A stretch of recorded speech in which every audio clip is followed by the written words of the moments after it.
to the obviously our mate at the cigar shop, Malcolm, what his name is. What's his name? Howard. Howard, sorry, Howard. Mate. You don't know my fuck. He didn't call me the right name, so I'm calling the wrong name. He wants to get jiggy with jiggy. I reckon he would actually. No, you always talks about his wife. Ah, yeah, it doesn't matter, mate. Look at Barrymore, eh? He'd be drowning me in this fucking before you know it. Afterwards, so the guy he owns this shop. He actually owns the building by the sounds of it because he is a yeah. I don't know what you're going to say. Yeah. So do say it. Yeah, so he's a not a tenant. A tenant is someone who. He's a landlord. He's a landlord. So he's got a tenant upstairs, and this tenant upstairs is a record dealer. So there's a fucking antique shop down the road. And you had a little bit in there because you sort of buy a space in there. But he's also up there. So we were in there getting cigars. We heard a knock at the door, because obviously you got to knock on the door to get in. And we heard this like. Slow the fuck down. Is that the fastest I've ever heard anyone speak? It's because I'm talking about this guy, and that's where I'm going to go next. So this guy knocks on the door, and he puts his head in. He goes, "Oh yeah," and then Malcolm, Howard goes, "Boys, do you like vinyl?" And well, obviously, if you're going to watch this video, and I might put some bits up, I will on purpose, but. Angelo's got vinyl over his wall. I've got a lot of vinyl at home. You know, vinyls. If you're a music lover, vinyl is the one. So we're like, yeah, we like a bit of vinyl. We'll go up and have a look. So we trudge on upstairs, and you have to walk. There's a bit of a barber shop or a hairdresser at the back, and the guy was sitting there. He's like, "Oh, boys," and he's like got his like socks pulled right up, shorts on. He's got a fucking woolly hat on. People's dilated. People's dilated, talking double the speed that I am. Yeah, I was just gonna say. When I'm excited. And so we got upstairs. And this guy is fucking wired, like almost like he had a bad hit from acid in 1993 and it's still hitting him now. And he was talking like a butcher. Yeah, he was. So basically, we walk in. Sorry, am I taking over? No, do it. Sharing the yeah, no, you so do you it. walk in. I don't know if you've ever been to a vinyl shop before, but they do tend to have them in sections. So you'll have country, you'll have rap, you'll have hip hop, you'll have 80s, you'll have 90s, da da da da. So I think you walked over to 80s. Yes, obviously. I walked over to rap, hip hop. Yeah. Just like browsing, you know, we weren't necessarily gone in to buy anything. It was just, all right, we said to Howard, Malcolm, whatever you want to call him, yeah, we'll go and see your mate and see what's going on, you know, support a local trader and all that. So we go in and we're looking, just literally flicking through, flicking the vinyls. Like a bean. And this guy he's done the friendly hard sell. You know, he's tried to befriend us, hasn't he? Yes, all right, guys, how's it going? Yeah, what? Machine gun rap. What are you looking for? What's your... Now, what did he say? It wasn't what's your tipple, which is like when you have a beer. Yeah. What's your flavour? It was something like that, wasn't it? It was something real. What's your vibe? What's your vibe? Yeah, it was very... My vibe is get out my fucking grill. What? You know what I mean? It's like... You don't really go to a shop, any shop, and like you've been in there 3 seconds and the store assistant comes up, can I help you? Yes, you can help me by fucking off. I've just walked in, you know, I'll find you if I need you. It's a bit like that. I'm not going to buy anything in a second because I haven't got time to look at anything because you're still fucking talking, motherfucker. And you know, this room was quite compact of vinyls, but it also wasn't a very big room per se, was it? No, not at all. So, you know, there's nowhere to hide from said... It's 8x8 easily, weren't it? Like, yeah, it's about 8x8. You've been building this week, I thought you might be fucking... All over it, fucking building. Yeah. I took a picture of it anyway. Took a picture of it on Facebook. And so we walk in and he's like, what's your vibe? And we're like, well, you know, just... I don't want to say fuck off, literally. So you're like, I think the pair of us are quite eclectic with our tastes as well, so it's not like we walk in somewhere like, I want this. You know, there could be anything. Yeah. So, I think you're like, oh yeah, he says to you, don't he? So you spotted the 80s, you into a bit of 80s, are you? Yeah, don't mind a bit of 80s. What are you looking for? You got a bit of Prince, yeah. Fucking going straight on it. And then he's like with me, oh yeah, you going to rap hip hop, yeah? What you have to, mate, no, I don't want any, fuck knows what he had in it. But he was pulling shit out, I've got this.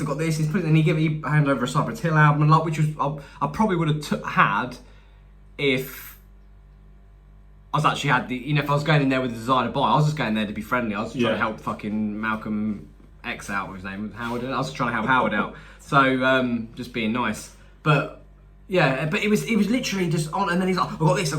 Oh yeah, fucking, but the thing, he was talking, like, it was like Ange said earlier, like a fucking butcher. So Ange finally actually found something he was interested in. He picked up Like one of the greatest albums ever, I think. probably the greatest album. For those of you on the YouTube channel, Yes. it is Michael Jackson Thriller. It's probably my favourite. That's got my favourite Michael Jackson song ever on it. Track number 2, Baby Be Mine. Chuck it in the pants. Oh.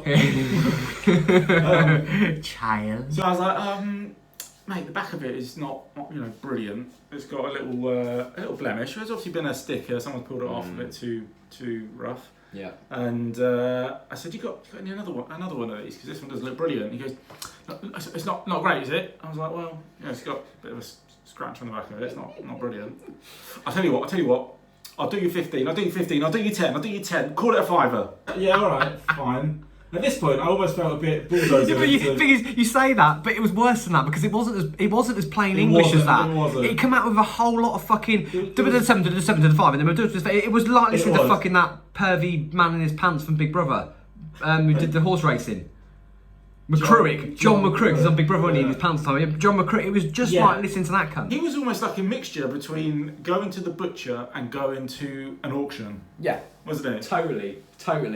But then if you go to the butchers, number 178, it's yours. Sold. So then butchers that are on like they have the markets in the big vans, and so they're up on the thing. They got a mic on. That would be his fucking perfect job. But then he said like, if you find something else, I'll do you a good deal. And I was like, well, what he actually said was, he said cash or card. I said, I've only got card, mate, because everyone's taking card at the minute, isn't it? It's not taking cash because of COVID, touching and all that shit.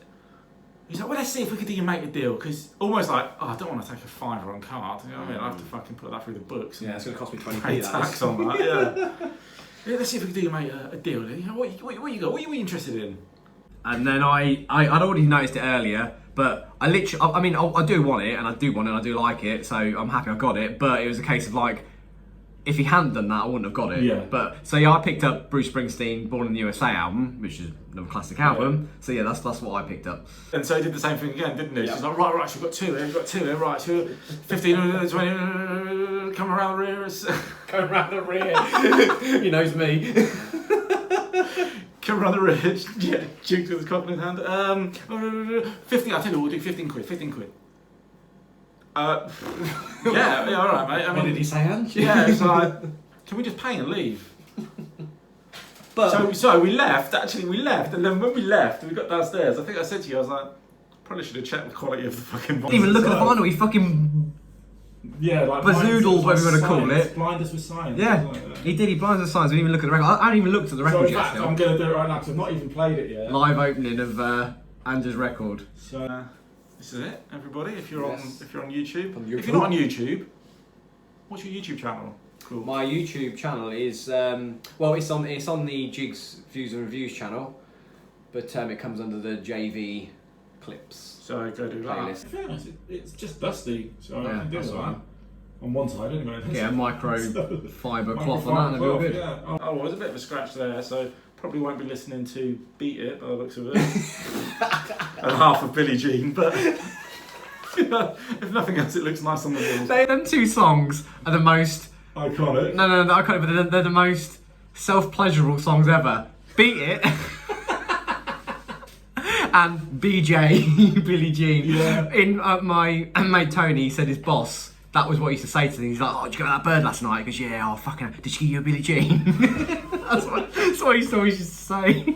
Classics. But when we left, but when we left, he's even got his own little loyalty card system. And he puts little stamps on. So he did want to put 2 stamps on for me. He gave Angelo one with 2 stamps on as well. And then he gave us a third one. He said, right, if you want any more vinyl, boys, there's more down at the antique shop down the road. Oh. Yeah, he filled out a whole card for us, which you get us like 25% off, whatever it was. Yeah. I didn't know it was more vinyls. I thought it was just that you're into antiques. No, there's a vinyl section. That's where I used to buy my vinyls from. Yeah, right. Before we moved to there, because obviously I've probably bought vinyls from him before, but thank fuck he's not actually in there, because you go there and buy them, then you take them to the till of the people that own the whole shop. So yeah.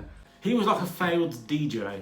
Oh, big time. He had literally one turntable. Yeah. Space for one vinyl. And he's like, what's your fault? Because I've got this. And when he goes, I put this Clash album on. He put his Clash album on, and like, obviously considering he made out as if he knew, like, he goes, oh yeah, this, knows about it, goes, oh yeah, this, you know, this Thingy album was the best album they had in 1987, and then he played this album, and within like half a song he went, this is a bit shit, innit? He took it straight off and put something else on. It's like, I thought you'd have known about that, mate. The thing was, there was a couple of bits where he was trying to talk to you about, I mean, I don't really know shit about music. I like a bit of everything, so I'm not like particularly specialist in one area, so to speak. Although I do like a bit of old school rap, and we were talking about like, some of the stuff he had I'd never really heard of, and you know, weren't my bag. But It was before, and it was more the Rakim stuff and that. Yeah, obviously you're more. I was a bit like, Dre you got Dr. Dre, you got Angelo, you got this, you got that, blah blah blah, and he was like, yeah, that's the yeah,